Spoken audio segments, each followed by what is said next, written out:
Herbal जियो drama मन मर्जियाँ बन चुका है बहुत ही ज़्यादा इंटरेस्टिंग। उसमें हमें दिखाया जाएगा कि मंछा के वालिदैन जो होते हैं उन्हें मंछा की बहुत ज़्यादा याद आती है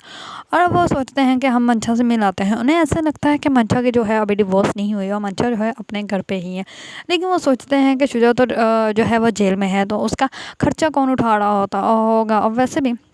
जो है शुजा के घर वाले वो तो मंछा को पसंद ही नहीं करते थे, तो उन्हें ऐसा लगता है कि जैसे मंछा जो है वो उस घर में होगी तनहा होगी और उन्हें हम लोगों की बहुत ज़्यादा ज़रूरत होगी। लेकिन उन्हें ये पता ही नहीं होता कि मंछा को जो है वो डिवोर्स हो चुकी है और मंछा जो है वो ज़ारा के घर रह रही है। इस पर ज़ारा के वालिद जो होते हैं वो ज़ारा की वालदा को कहते हैं कि अगर तुम्हारा इतना ही दिल कर रहा है तो हम ऐसे करते हैं, उसे मिलाते हैं। इस पर ज़ारा की वालदा मंछा की वालदा और मंछा का वालिद जो होते हैं वो आ जाते हैं ज़ारा के घर और वहाँ आकर उनको पता चलता है कि मंछा को जो है वो डिवोर्स हो चुकी है। तो मंछा जो होती है ये बात भी अपने वालिदैन के ऊपर डाल देती है और वो कहती है कि इन लोगों की बददुआ की वजह से ही सब कुछ मेरे साथ हुआ है। अगर ये मुझे तब हंसी खुशी दुआ दे देते तो आज ये सब कुछ ना होता। इन्होंने तब मुझे कहा था कि मैं खुश ना रहूँ, इसी वजह से आज ये सब कुछ मेरे साथ हो रहा है। ये सब कुछ जैसे ही हमजा की वालदा सुनती है मंछा की फप्पा,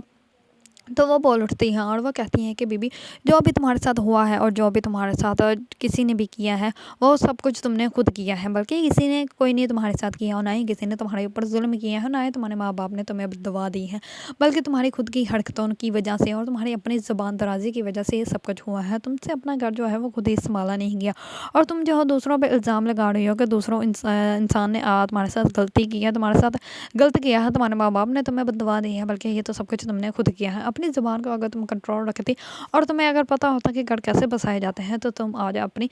घर में बहुत ज़्यादा खुश होती, यहाँ पे बैठी ना होती तलाक लेकर। इस पर जो होती है मंछा वो बहुत ज़्यादा गुस्से में आ जाती है और जैसे ही उसके माँ बाप को पता चलता है कि मंछा को जो है वो डिवोर्स हो चुकी है तो वो तो बहुत ही ज़्यादा हैरान और परेशान हो जाते हैं कि मंछा के साथ इतना कुछ हो गया, लेकिन मंछा जो है उसको अभी भी एहसास नहीं हुआ और वह एक दफ़ा भी हम लोगों के पास मिलने के लिए नहीं आई। उन्हें तो इस बात का पता ही नहीं है कि मंछा जो है वो अभी ऐशो आराम की ज़िंदगी चाहती है और वो चाहती है कि ज़ारा का घर बर्बाद करके हमजा से जो है वो अपनी शादी कर ले और ये सब कुछ जो वो ज़ारा के पास देख रही है वो ये सोच रही है कि वो सब कुछ हासिल कर ले। उसे तो कोई एहसास ही नहीं है कि उसकी बेटी जो है वो मर चुकी है, उसका डिवोर्स हो चुका है। उसे ज़रा भी एहसास नहीं कि उसके साथ जो हुआ है वो उसकी अपनी ही गलती है। वो आज भी दूसरों के सर ही डालती है कि मैंने तो कुछ भी नहीं किया, मैं तो सबके साथ बहुत ज़्यादा अच्छी हूँ, ये सब कुछ जो भी मेरे साथ हो रहा है वो दूसरों की वजह से ही हो रहा है, दूसरे ही मेरे साथ करते हैं। ज़ारा ने उसको अपने घर में रखा है तो ये भी उसको यही लगता है कि